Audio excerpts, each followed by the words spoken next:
I wanted to subtitle this video, "You Can't Force Thinking," because it kind of is about that.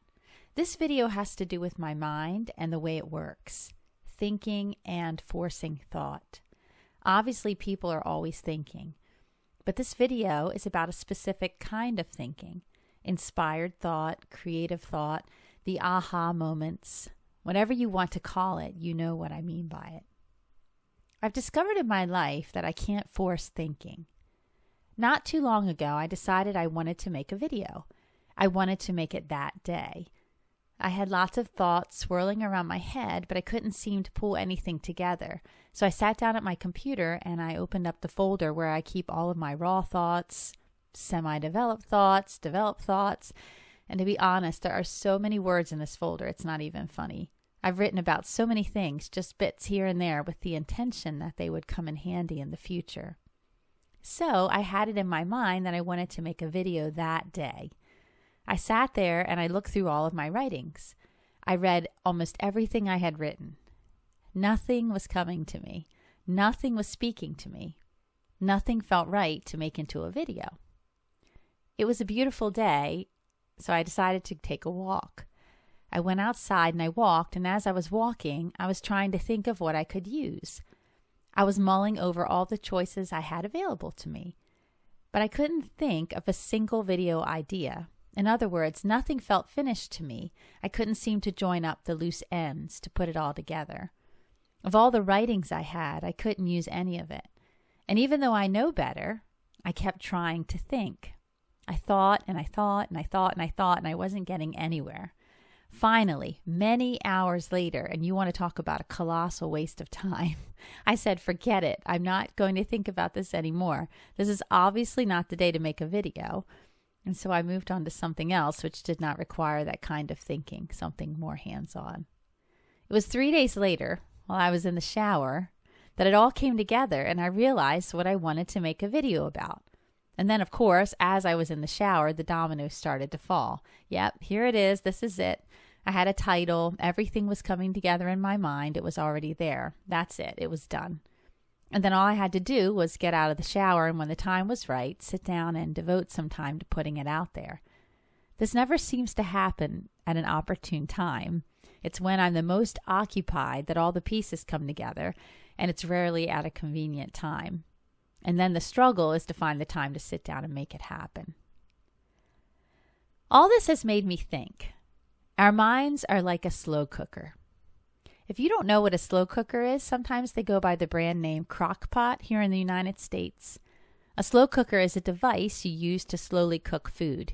You plug it in, you add ingredients, usually in their raw state in the case of vegetables, or sometimes seared in the case of meat, and it usually takes several hours, more or less, depending on the temperature setting you use. You add your ingredients one by one, you put the lid on it, you set the temperature, you walk away and go do other things.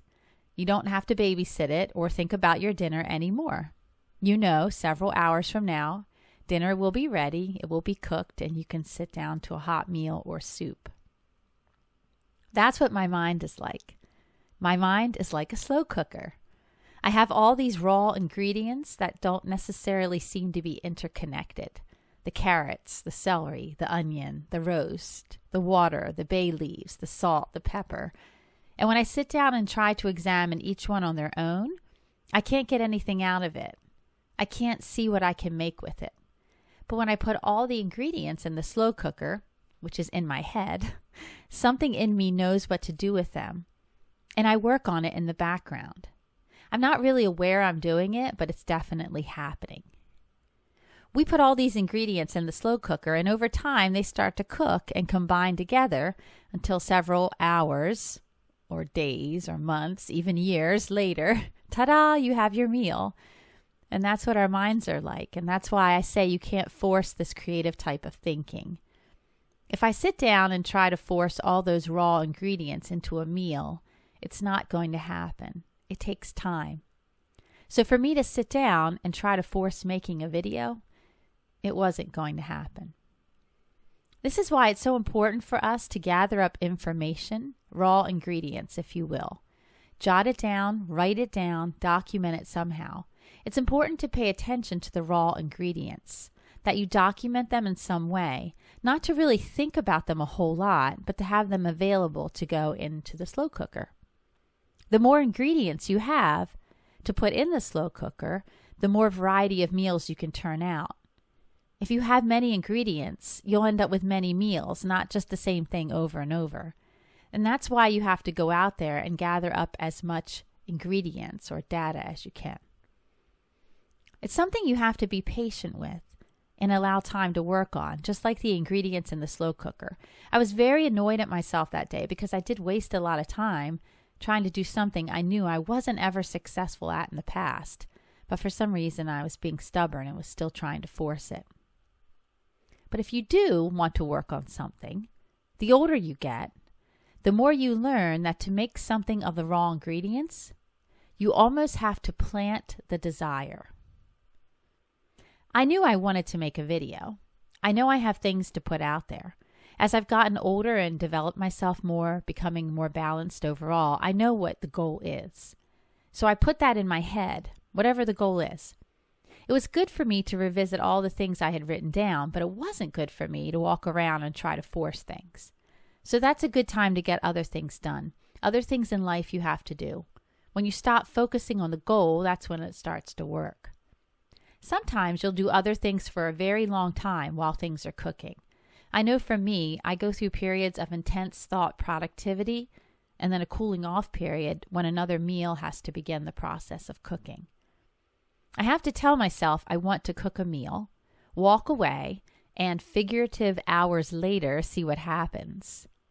The more you trust the slow cooker to do what it's supposed to do, the more meals you'll start turning out. It's really how the creative process works best for me. I know I want to create something in a specific area, but I can't force it. I have to wait until everything comes together in my mind so I can sit down and create the thing. And I can almost create the entire thing in one sitting in that way if I wait and am patient and allow my process to work. And that's what it's all about. You must trust your process and not try to force things. This also works with decisions in my life. If you think about it yourself, you can probably think of instances in your life when you had to make a decision about something. It could be a purchase of some kind. You just know the vision you have for it.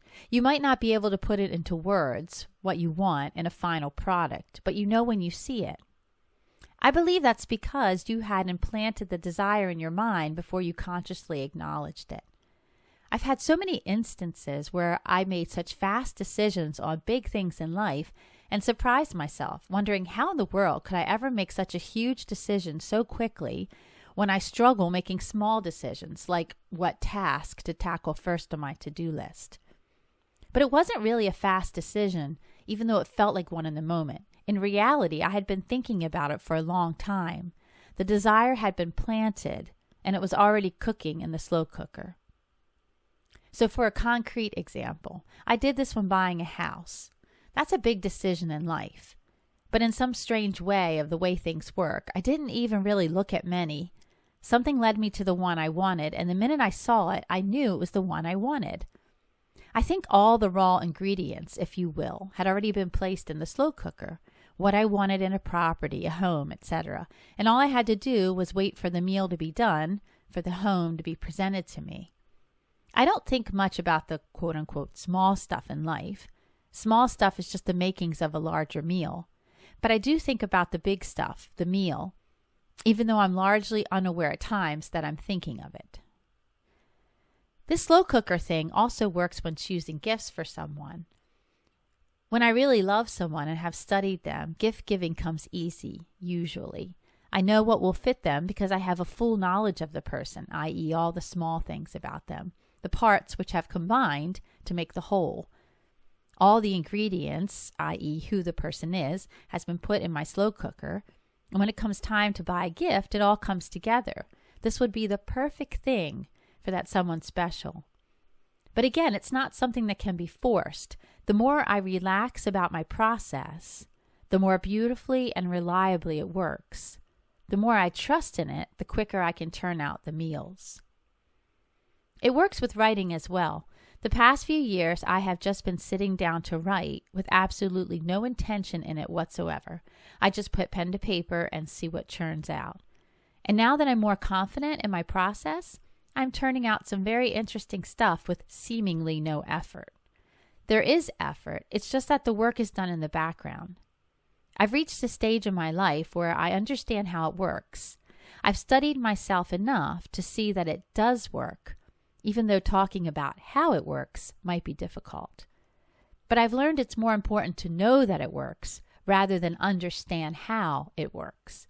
Once you know it works, the process works so much more smoothly. Just plant the desire in your mind, like telling myself I want to do a bit of writing today, and trust that something interesting is going to end up on that paper. Be patient with your slow cooker. When you use a slow cooker in real life, one of the worst things you can do is keep taking off the lid, looking inside, stirring the ingredients. The more you lift the lid during the cooking time, the more it delays the finished product. Just like a real slow cooker, for our slow cooker minds, realize it takes time. You can't force thinking. And you don't want to force it, because allowing the process to happen naturally will yield the best results.